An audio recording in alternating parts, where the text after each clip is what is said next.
आज के इस लीगल वीडियो में हम मुस्लिम विधि के अंतर्गत आने वाले मुस्लिम विवाह के प्रकार का अध्ययन करेंगे। प्रश्न यह है कि मुस्लिम विवाह के प्रकार बताइए। तो चलिए शुरू करते हैं। मुस्लिम विवाह के प्रकार या वर्गीकरण: वैध विवाह, विधिक विवाह, विधिपूर्ण विवाह, विधि मान्य विवाह, नियमित विवाह, निकाह या सही विवाह।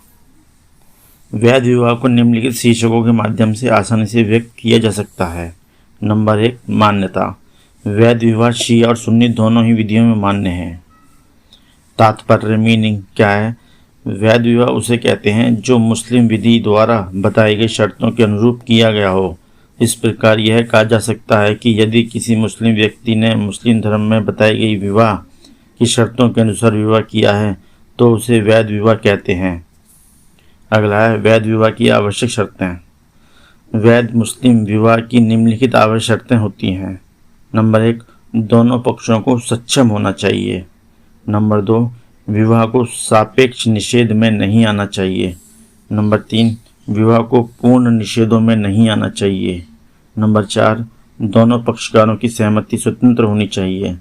नंबर 5, औपचारिकताओं को भी पूरा किया जाना चाहिए।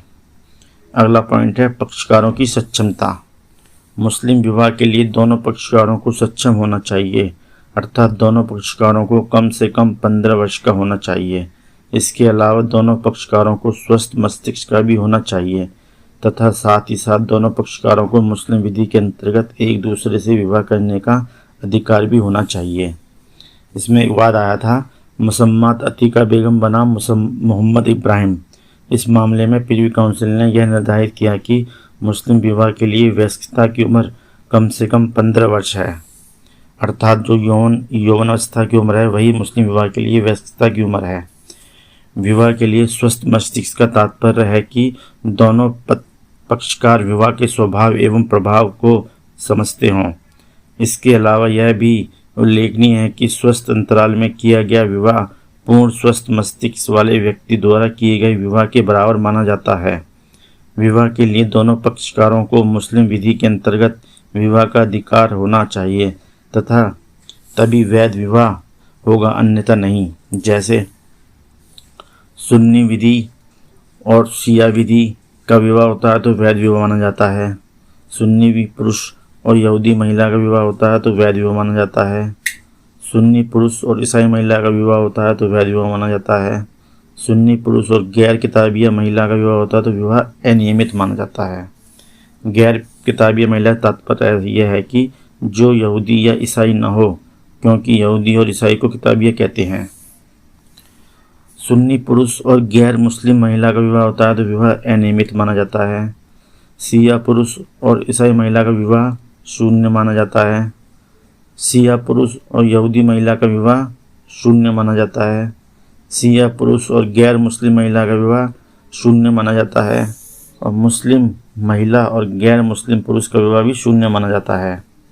किंतु यदि कोई पुरुष और महिला उपरोक्त सूची में यदि विवाह के लिए अधिकृत नहीं है तो वे विशेष विवाह अधिनियम 1954 के अंतर्गत अपना विवाह कर सकते हैं।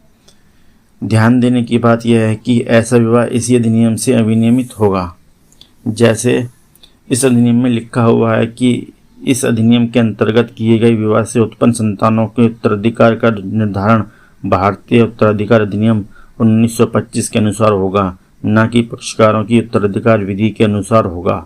अर्थात ऐसे में हिंदू उत्तराधिकार अधिनियम या मुस्लिम विधि का उत्तराधिकार अधिनियम लागू नहीं होगा।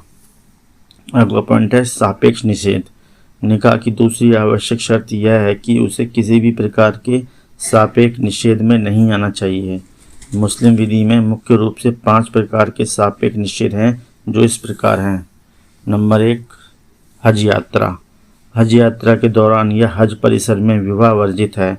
यदि इस दौरान विवाह किया जाएगा तो वह वैध विवाह नहीं होगा, बल्कि वह सुन्नी विधि में अनियमित विवाह तथा शिया विधि में शून्य हो जाएगा। नंबर 2 है इद्दत। इद्दत का पालन करती हुई स्त्री से विवाह वर्जित है, किंतु इससे विवाह कर ही लिया जाता है तो वह विवाह वैध विवाह नहीं होगा, बल्कि सुन्नी विधि में अनियमित होगा तथा शिया विधि में शून्य होगा। तीसरा पॉइंट है पांचवा विवाह। एक समय में किसी मुस्लिम पुरुष को 4 विवाह करने का अधिकार इस्लाम में दिया गया है, इससे अधिक नहीं। अगर किसी मुस्लिम का 4 वैध विवाह बना हुआ है और वह 5वां विवाह कर लेता है तो ऐसी स्थिति में वह विवाह सुन्नी विधि में अनियमित और शिया विधि में शून्य हो जाएगा। अगला पॉइंट है गवाहों की उपस्थिति। वैध विवाह के लिए 2 सक्षम मुस्लिम पुरुषों की गवाही आवश्यक है। यदि 2 सक्षम मुसलमान पुरुष नहीं हैं तो 1 सक्षम मुस्लिम पुरुष और 2 सक्षम मुस्लिम महिलाएं गवाही कर सकती हैं। ध्यान रहे 4 सक्षम मुस्लिम महिलाओं को वैध विवाह की गवाही के लिए पर्याप्त नहीं माना जाता है। यदि सक्षम गवाहों की अनुपस्थिति में विवाह किया जाएगा तो वह विवाह सुन्नी विधि में अनियमित और शिया विधि में वैध माना जाएगा। इसका कारण यह है कि शिया विधि में वैध विवाह के लिए गवाहों की आवश्यकता नहीं होती है। 5वां पॉइंट है हिंदू स्त्री से विवाह। किसी मुस्लिम का किसी हिंदू महिला से विवाह वर्जित है, किंतु यदि वह ऐसा कर ही लेता है तो यह विवाह सुन्नी विधि में अनियमित और शिया विधि में शून्य हो जाएगा। अगला पॉइंट है पूर्ण निषेध। वैध विवाह की तीसरी आवश्यक शर्त यह है कि विवाह को किसी भी पूर्ण निषेध में नहीं आना चाहिए, अन्यथा विवाह शून्य हो जाएगा। मुस्लिम विधि में विवाह से संबंधित 3 प्रकार पूर्ण निषेध बताए गए हैं, जिनकी व्याख्या इस प्रकार की जा सकती है। नंबर 1 रक्त संबंध। मुस्लिम विधि में 2 रक्त संबंधियों का विवाह पूर्ण रूप से वर्जित है। यदि ऐसा विवाह किया जाएगा तो वह विवाह शिया और सुन्नी दोनों विधियों में शून्य हो जाएगा। जैसे माता, दादी, नानी, पिता, पितामह, नाना, कोई विवाह नहीं। पुत्री, पपोत्री, पुत्री, पुत्र, पपुत्र, पौत्र विवाह मान्य नहीं। बहन, भांजी, भतीजी, भाई, भांजा, भतीजा विवाह नहीं हो सकता। बुआ, मौसी, पिता की बुआ, पिता की मौसी, चाचा, मामा, पिता के चाचा, पिता के मामा, मामा के चाचा, मामा के मामा विवाह नहीं। किंतु ध्यान देने की बात यह है कि मुस्लिम विधि में चचेरे, मेरे, फुफेरे तथा मौसेरे भाई बहनों के निषिद्ध संबंध नहीं है, अर्थात इनका विवाह विधिमान्य माना जाता है। विधवा या तलाकशुदा चाची, विधवा या तलाकशुदा मामी से विवाह हो सकता है। विधुर या तलाकशुदा फूफा अथवा विधुर या तलाकशुदा मौसा से विवाह हो सकता है। अगला है निकट के संबंधी। निकट के संबंधियों से भी विवाह वर्जित है। यदि ऐसा किया जाएगा तो वह विवाह शिया और सुन्नी दोनों में शून्य हो जाएगा। जैसे विधवा या तलाकशुदा सास या विधवा या तलाकशुदा ससुर, कोई विवाह नहीं, अर्थात विवाह नहीं। अपनी पत्नी की लड़की और अपने पति के लड़के से कोई विवाह नहीं। अपवाद, किंतु उनमें शारीरिक मिलन नहीं हुआ है तो विवाह हो सकता है। अगला है सगी माँ, सौतेली माँ, लड़के की पत्नी, पौत्र की पत्नी, विवाह नहीं। महिला अपने दामाद से विवाह नहीं कर सकती। धात्र संबंध। अगला है धात्र संबंध या दुग्ध का संबंध। दाई माँ से विवाह नहीं हो सकता। दाई माँ के रक्त संबंधियों से विवाह नहीं हो सकता। दाई माँ के निकट के संबंधियों से भी विवाह नहीं हो सकता। दाई माँ की लड़की से विवाह नहीं। दाई माँ की लड़की से भी विवाह नहीं आदि। यदि दाई माँ या उसके किसी रक्त संबंधी या उसके किसी निकट के संबंधियों से विवाह किया जाएगा तो वह विवाह शिया और सुन्नी दोनों विधियों में शून्य हो जाएगा। अगला पॉइंट है स्वतंत्र सहमति। वैध विवाह की चौथी आवश्यक शर्त यह है कि इसे स्वतंत्र सहमति से किया जाना चाहिए। तात्पर्य यह है कि निकाह होते समय विवाह के दोनों पक्षकारों की सहमति स्वतंत्र होनी चाहिए। यहाँ पर स्वतंत्र सहमति का वही अर्थ है जो भारतीय संविधान अधिनियम 1872 की धारा 14 में दिया गया है, अर्थात विवाह के लिए किसी पक्षकार द्वारा दूसरे पक्षकार की सहमति लेने के लिए निम्नलिखित में से किसी भी चीज़ का इस्तेमाल नहीं किया जाना चाहिए। नंबर 1 है प्रपीड़न, जिसे धारा 15 भारतीय संविधान अधिनियम में दिया गया है। नंबर 2 है असम्यक असर, धारा 16 भारतीय संविधान अधिनियम में दिया गया है। नंबर 3 कपट, धारा 17 भारतीय संविधान अधिनियम में दिया गया है। नंबर 4 में मिथ्यापदेशन, धारा 18 भारतीय संविधान अधिनियम में दिया गया है। नंबर 5 है भूल, धारा 20 से लेकर 22 तक दी गई है भारतीय संविधान अधिनियम के अंतर्गत। ध्यान देने की बात यह है कि हनफी विधि में यदि निकाह के लिए सहमति स्वतंत्र नहीं है तो भी विवाह वैध रहता है। जहाँ तक विधि शास्त्रियों की राय है कि इस नियम को समाप्त कर दिया जाना चाहिए। अगला पॉइंट है औपचारिकताएं। मुस्लिम विवाह चूंकि संस्कारात्मक नहीं है, इसलिए इस विवाह में संस्कारात्मक औपचारिकताओं की आवश्यकता नहीं होती है, बल्कि इस विवाह में विधिक औपचारिकताओं को पूरा किया जाना आवश्यक है, जो निम्नलिखित हैं। नंबर 1 है प्रस्ताव या इजाब। मुस्लिम विवाह की प्रथम औपचारिकता यह है कि इसका प्रस्ताव किया जाना चाहिए। प्रस्ताव का तात्पर्य है विवाह के लिए एक पक्षकार द्वारा दूसरे पक्षकार के सम्मुख इच्छा जाहिर करना। वर्तमान स्थिति यह है कि यह प्रस्ताव वर या वधू किसी भी तरफ से आ सकता है। यह प्रस्ताव मौखिक, लिखित, फोन द्वारा या संकेत वाहक के द्वारा भी हो सकता है। यह प्रस्ताव इजाब कहलाता है। नंबर 2 है स्वीकृति या कबूल। वैध मुस्लिम विवाह तभी संपन्न होता है जब इजाब को स्वीकार या कबूल कर लिया जाए। नंबर 3 सा पॉइंट है साक्षियों की उपस्थिति। वैध मुस्लिम विवाह की तीसरी औपचारिकता यह है कि यदि सुन्नी मुस्लिम का विवाह संपन्न हो रहा है तो 2 सक्षम मुस्लिम या 1 सक्षम मुस्लिम तथा 2 सक्षम मुस्लिम महिलाएं साक्षी के रूप में मौजूद हो। ध्यान देने की बात यह है कि 4 सक्षम महिलाओं की गवाही मान्य नहीं होगी। जहाँ तक शिया विधि का प्रश्न है, इसमें साक्षियों की उपस्थिति आवश्यक नहीं है। चौथा पॉइंट है एक बैठक। वैध मुस्लिम विवाह की चौथी औपचारिकता यह है कि प्रस्ताव और स्वीकृति को एक ही बैठक में होना चाहिए, अर्थात इन्हें सहकालीन होना चाहिए। तात्पर्य यह है कि इनमें तारतम्यता बनी रहती चाहिए, अर्थात इन दोनों को अलग अलग घटनाएं नहीं लगना चाहिए। पांचवा पॉइंट है पंजीकरण। मुस्लिम विवाह का पंजीकरण आवश्यक नहीं है, किंतु यदि कोई सुन्नी मुस्लिम किसी ईसाई महिला से शादी कर लेता है तो उसका पंजीकरण आवश्यक है। इसका कारण है भारतीय क्रिश्चियन एक्ट 1872। वैध विवाह या निकाह के परिणाम। वैध विवाह के निम्नलिखित परिणाम होते हैं। नंबर 1 सहवास वैध।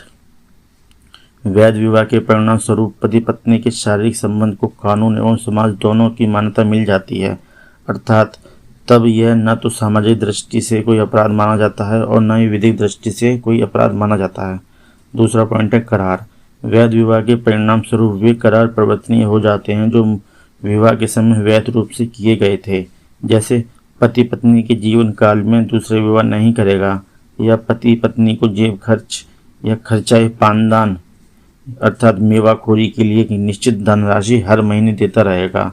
इसके अलावा जो अवैध या इस्लाम के विरुद्ध होते हैं वे विवाह के पश्चात शून्य हो जाते हैं, जैसे मेहर न मांगने का करार, भरण पोषण न मांगने का करार, अलग रहने की स्वतंत्रता का करार एवं उत्तराधिकारी न होने का करार आदि।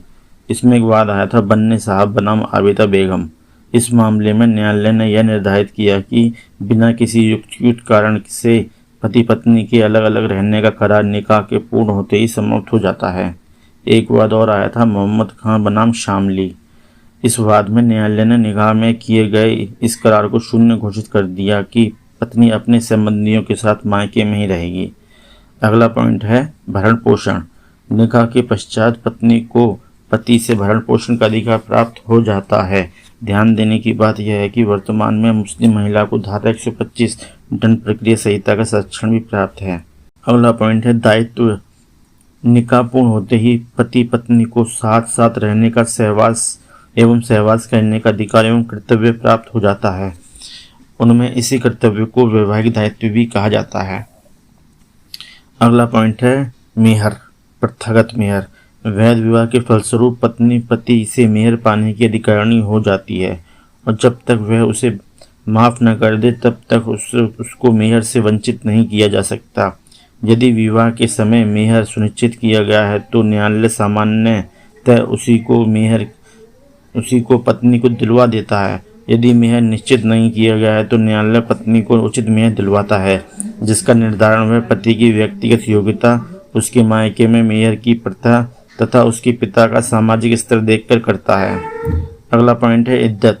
वैध विवाह का एक परिणाम यह भी है कि यदि इसके पश्चात पति में सहवास हुआ है और विवाह टूट जाता है तो पत्नी को सामान्यतः 3 मासिक धर्म या 3 चंद्रमास या 4 माह 10 दिन तक की इद्दत का पालन करना होता है, तभी वह दूसरा विवाह कर सकती है, अन्यथा उसका विवाह सुन्नी में अनियमित और शिया में शून्य हो जाएगा। 7वां पॉइंट उत्तराधिकार। वैध विवाह के परिणाम स्वरूप पति पत्नी दोनों एक दूसरे के उत्तराधिकारी हो जाते हैं। अगला पॉइंट है संतान। निकाह के परिणाम स्वरूप उसी दंपत्ति से उत्पन्न होने वाली संतान धर्मज मानी जाती हैं। अगला पॉइंट है प्रायश्चिति। वैध विवाह के परिणाम स्वरूप दोनों प्राणियों को पति पत्नी जैसी सामाजिक प्रायश्चिति मिल जाती है और पहले की विधिक प्रायश्चिति में परिवर्तन नहीं होता।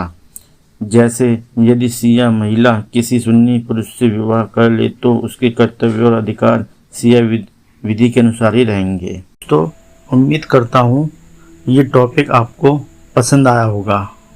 आपकी सहायता एवं सहूलियत के लिए इस टॉपिक का PDF लिंक वीडियो के नीचे डिस्क्रिप्शन में है। आप चाहे तो वहां से PDF फाइल डाउनलोड कर सकते हैं। साथियों, अगर वीडियो पसंद आया है तो लाइक और सब्सक्राइब कीजिए। धन्यवाद।